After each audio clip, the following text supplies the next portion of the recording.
అందరికీ నమస్కారం. ఊహించలేదు నిన్న మధ్యాహ్నం వరకు అకస్మాత్తుగా నిన్న ఢిల్లీలో జరిగినటువంటి ఇన్సిడెంట్స్ వల్ల ఈరోజు ప్రెస్ క్లబ్ రావడం జరిగింది విజయవాడ. 3-4 అంశాలు మేము ముందు చాలని ఉద్దేశంతో రావడం. మొదటిది, మోడీ అమిత్ షాల నియంత పోకడు, నియంతలాగా ఉన్నారు భారతదేశం. రెండవది, భారతదేశ రాజ్యాంగం గాల్లో కలిసిపోయేటట్టుగా ఉంది. మూడవది, ఈ రైటర్లు నిన్న స్ట్రైక్ చేశారు కొన్ని వేల మంది డాక్యుమెంట్ రైటర్లు. నాలుగవది, టూ వీలర్స్, మోటార్ బైకులు, స్కూటర్లు, ఇథనాల్. నిన్న ఢిల్లీలో విద్యార్థుల గొంతు పైన కాలు పెట్టి తొక్కడం జరిగింది పోలీసు. నేను గత 60-70 సంవత్సరాల్లో ఇటువంటి దాన్ని మనం వినలేదు, చూడలేదు. విద్యార్థులు న్యాయం చేయండి మాకు అని అడిగేదానికి వస్తే పోలీసులు వాళ్ళని కొట్టడం, రక్తాలు పారాయి నిన్న పార్లమెంట్ ముందు. మరి అంతేకాదు, వాళ్ళు అరుస్తుంటే వాళ్ళ గొంతు పైన బూపుమాడు పెట్టారు పోలీసులు, బీజేపీ పోలీసులు. దీన్ని మేము ఖండిస్తున్నాం కాంగ్రెస్ పార్టీ తరఫున. రెండవది, ప్రతిపక్ష నాయకుడు ఇందిరాగాంధీ మనవడు ప్రధానమంత్రి ఇంటికి వెళ్ళాడు. వెళ్ళి తప్పేముంది అక్కడ? వెళ్ళి అక్కడ ధర్నాలో కూర్చున్నాడు. ఆయన కాళ్ళు చేతులు కట్టేసి కట్టలేదు కానీ లాక్కొని పోయారు పోలీసులు. వీడియోలో మేము చూసాం. దీన్ని మేము ఖండిస్తున్నాం. ఇందిరాగాంధీ మనవరాలు ప్రియాంక గాంధీ ఆమె తీసుకుపోయి పోలీస్ స్టేషన్లో పెట్టేది ఏం తప్పు చేసింది ఆయమ్మ? ఊహించకుండా రాత్రి 10 గంటలప్పుడు సోనియా గాంధీ పోలీస్ స్టేషన్ పోయింది. పోలీస్ స్టేషన్ పోతే మీరు వచ్చేదానికి లేదు, పోలీసులు అడ్డుకున్నారు. నేను రావాలా నా కూతురు దగ్గరికి అని అంటే వాళ్ళు రానివ్వలేదు. దాదాపు 1 అరగంట బతివులు ఆడుకున్న తర్వాత నియంతలు వదిలిపెట్టారు బయటకు. దీన్ని మేము ఖండిస్తున్నాం. ఎప్పుడు కాంగ్రెస్ చరిత్రలో ఎప్పుడు ఇటువంటి దుశ్చర్య జరగలేదు.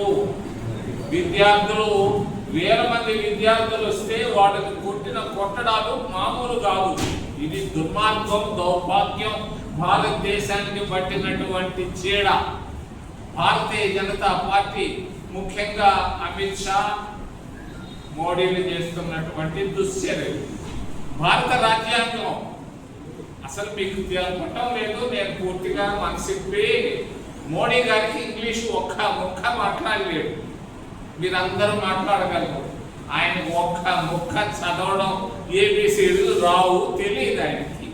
చదువుకున్నది 4వ తరగతి, 1, 2, 3, 4. భారత రాజ్యాంగం అంటే ఆయనకు తెలియదు. భారత రాజ్యాంగాన్ని ఆయన ప్రధానమంత్రి, గొప్ప ప్రధానమంత్రి చదవలేడు. అమిత్ షా చదువు సంగతి నాకు తెలియదు ఏం చదివాడు. వీళ్ళిద్దరు కలిసి భారత రాజ్యాంగాన్ని పూర్తిగా మార్చాలని ప్రయత్నాలు చేస్తున్నారు. అందుకే జూలై 20వ తేదీ సమావేశాలు ఏర్పాటు చేశారు. భారతదేశం 2 ముక్కలయ్యే ప్రమాదంలో ఉంది. ఆంధ్ర, తెలంగాణ డివైడ్ అయ్యే అవకాశాలు పూర్తిగా కనపడుతున్నాయి. మరి ఎందుకు ఆంధ్ర, తెలంగాణలు డివైడ్ అయినాయి?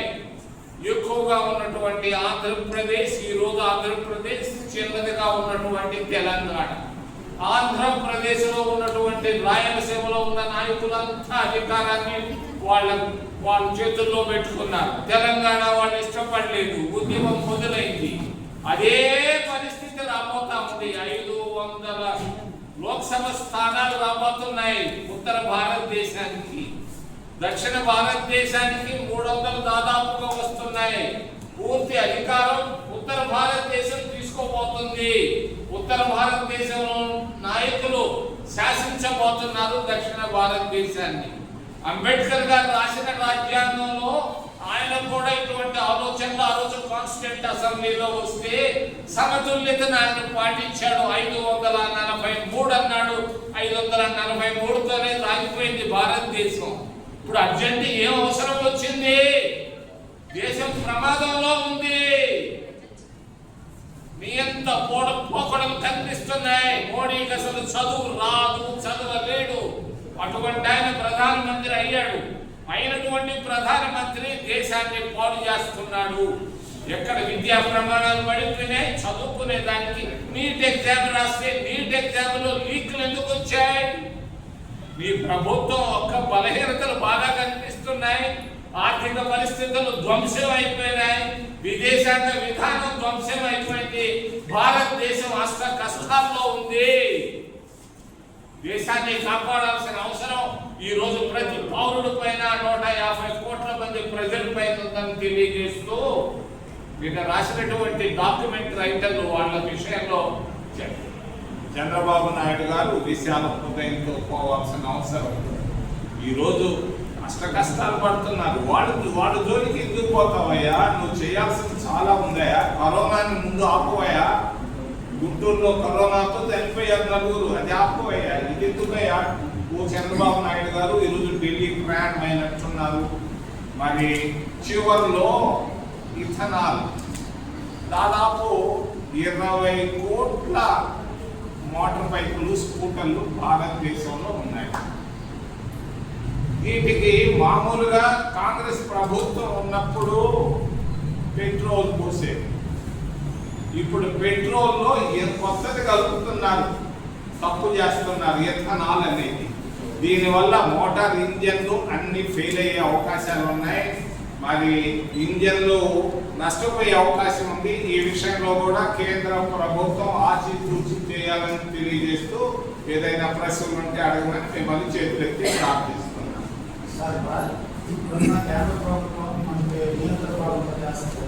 ప్రజలు దాన్ని ఆర్టికల్ 32 ప్రకారంగా ఆర్టికల్ 32 ప్రకారంగా ప్రజలు దాన్ని వ్యతిరేకించవచ్చు. అంటే ప్రజలు క్రమస్థంగా ఆర్టికల్ 32 వినియోగించవచ్చు. ఆర్టికల్ 32 ప్రకటన పెడతాం. భారతదేశ ప్రధానమంత్రి గారికి రాజ్యాంగం అంటే తెలియదు. రాజ్యాంగం అంటే తెలియనటువంటి ప్రధానమంత్రి భారతదేశానికి ఇప్పుడు 12 సంవత్సరాలుగా ఉన్నాడు. ఆయనకి ఇంగ్లీష్ రాదు, ఏబిసి తెలియదు. అమిత్ షాకి అంతకంటే తెలియదు. రాజ్యాంగాన్ని చదవకుండా ఉన్నటువంటి ఆర్టికల్స్ అవన్నీ తెలియకుండా వాళ్ళు రాజ్యాంగాన్ని మార్చాలనుకుంటున్నారు. అంబేద్కర్ రాజ్యాంగం పోయి అమిత్ షా రాజ్యాంగంగా తయారు కాబోతోంది భారతదేశంలో. సార్ విద్యార్థులు